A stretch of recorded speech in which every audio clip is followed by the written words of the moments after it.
क्यों कह रहा है कि वो न भगवान के ज्ञान में कुत्ते का स्वर्ग होना झलक गया था इसलिए स्वर्ग गया है, नमोकार पढ़ने से नहीं गया। ऐसा जो कथन कर रहा है वो मिथ्या दृष्टि बोल रहा है। भगवान के ज्ञान में झलकने से वो स्वान देव नहीं हुआ है, भगवान के ज्ञान में ये भी झलक चुका था। इस स्वान के जीव ने परिणाम विशुद्ध किए, धर्म ध्यान में लीन हुआ है, धर्म ध्यान उस उपयोग के फल से स्वर्ग गया है। तो कार्य दिख रहा है, कारण भी दिखेगा। आप दोनों बैठ जाओ भैया, सरमती डॉक्टर खड़े रहना।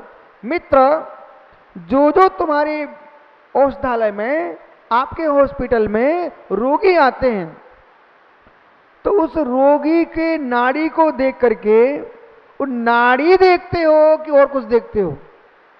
अभी बहुत सारा रहस्य निकलने वाला है भैया, विश्वास पकड़ो।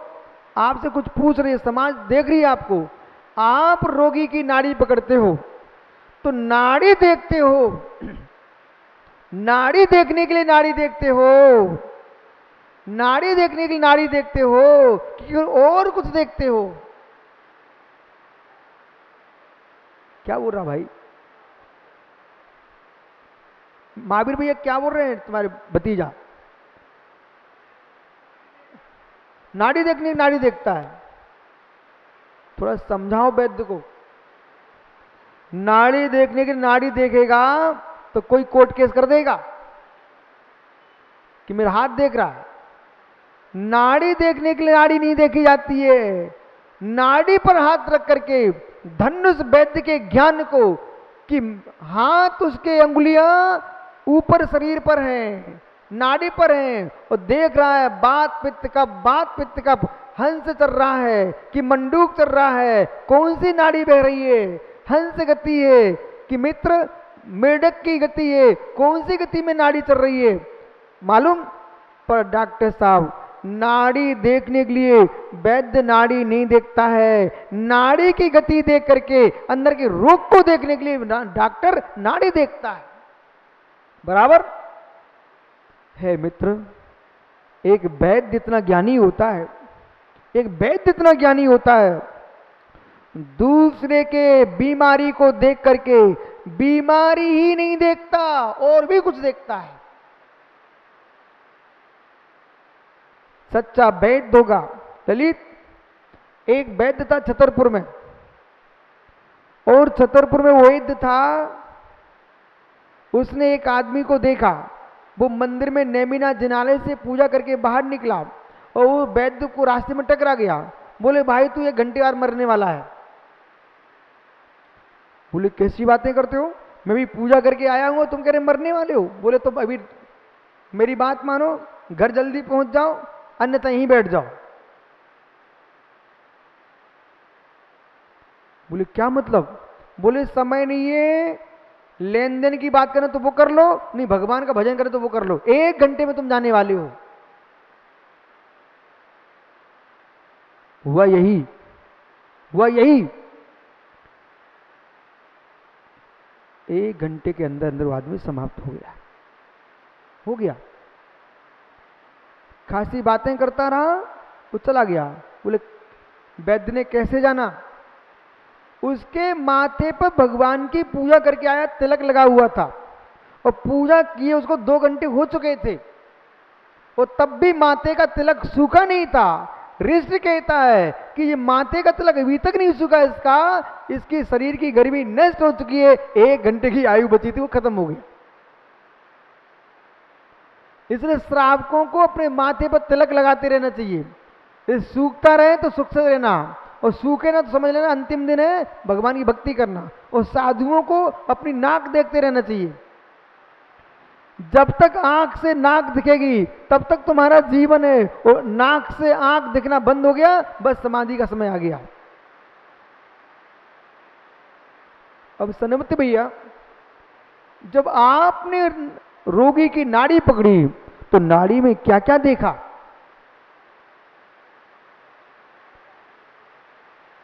इस जीव ने रोग ही नहीं देखा, रोग के कारण भी देखे हैं।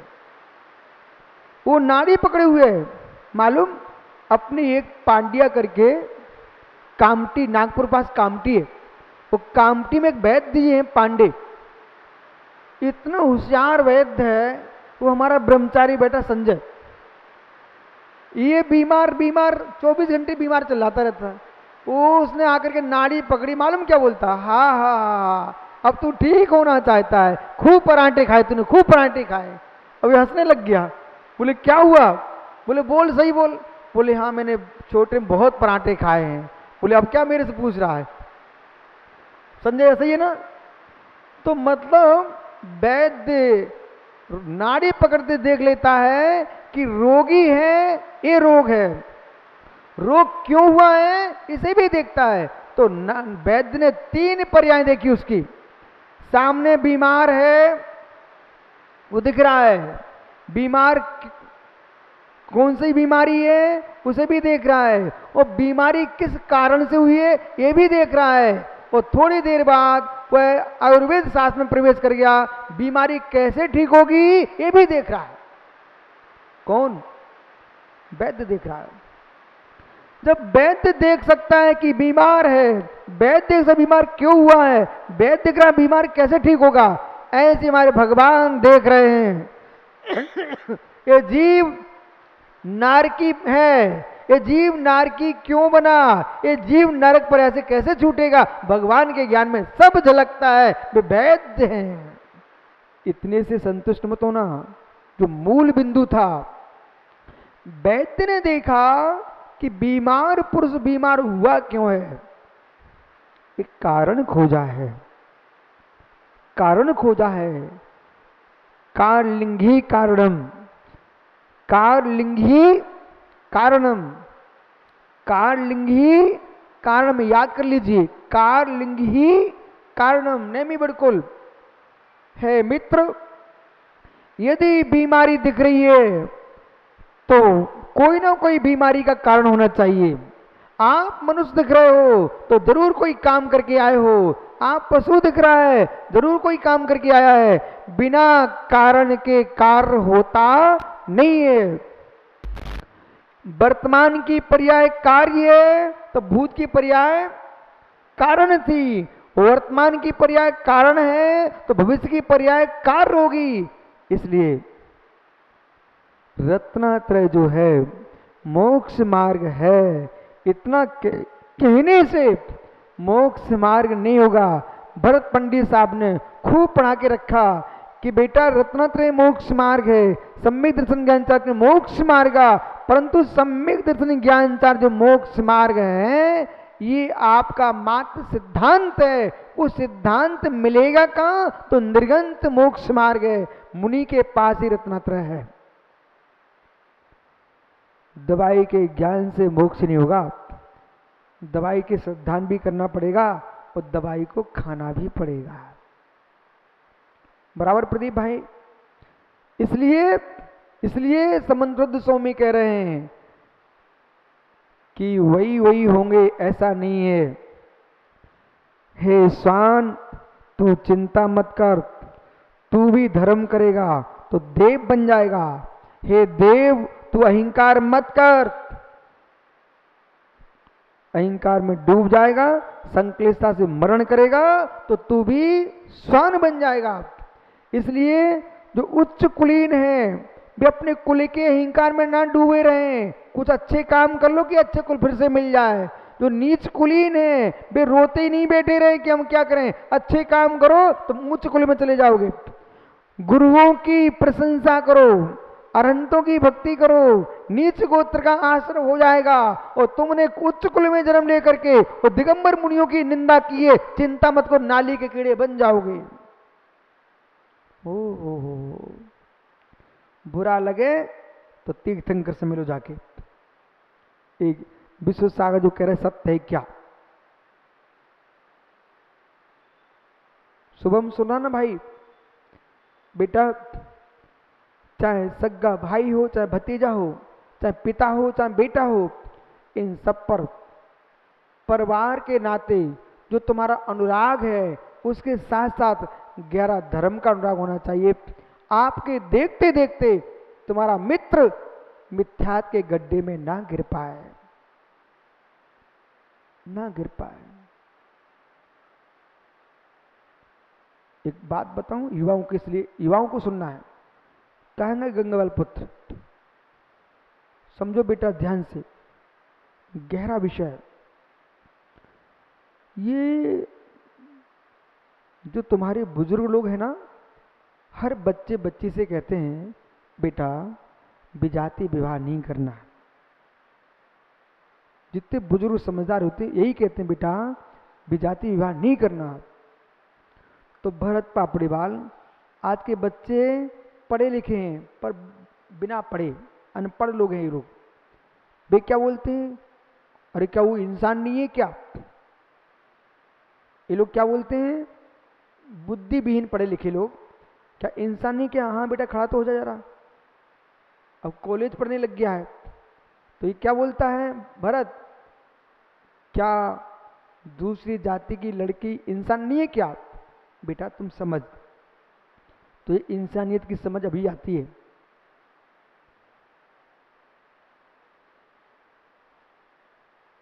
आयु का जोश की सीमा है बेटा,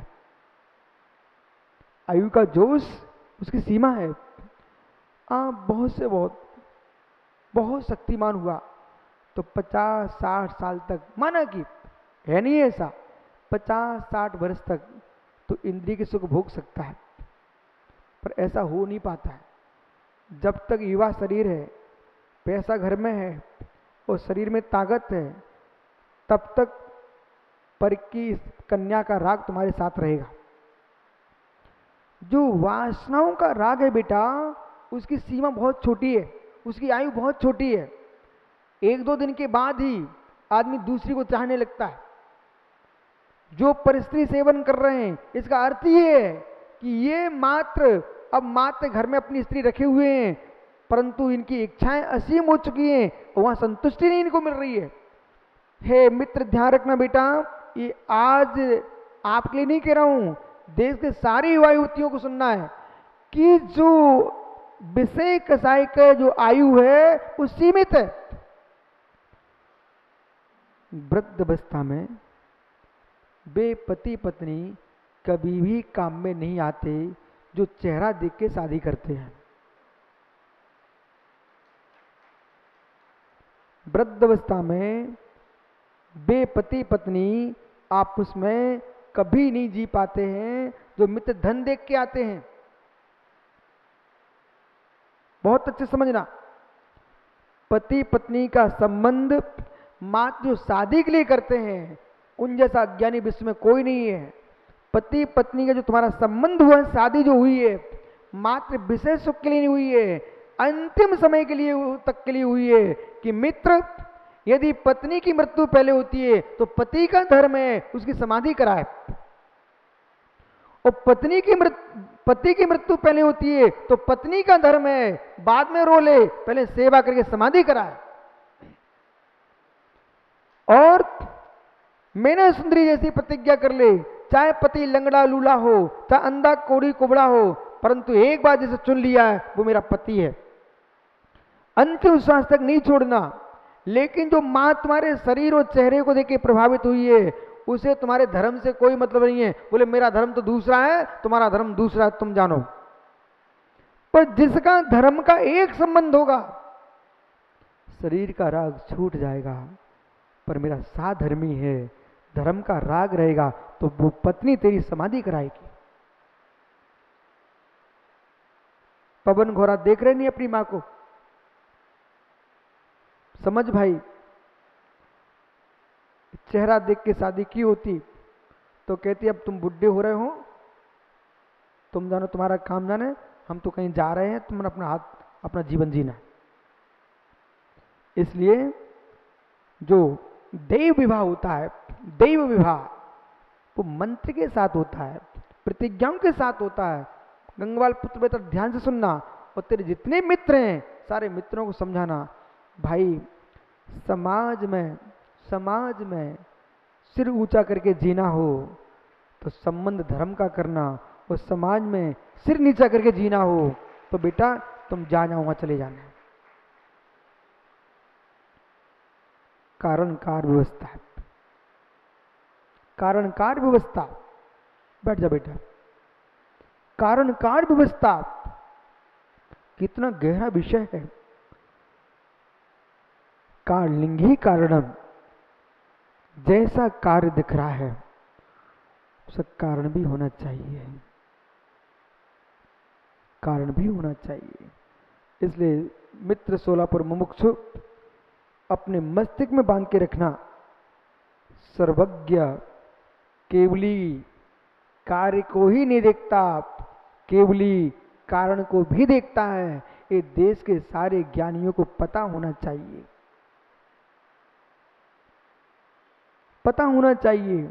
और ये मालूम नहीं होगा ना, आप जिनवाणी की अधूरी व्याख्या करके पता नहीं कितने जीवों को वीतराग धर्म से दूर कर दोगे और महामंत्र की आराधना से वंचित कर दोगे।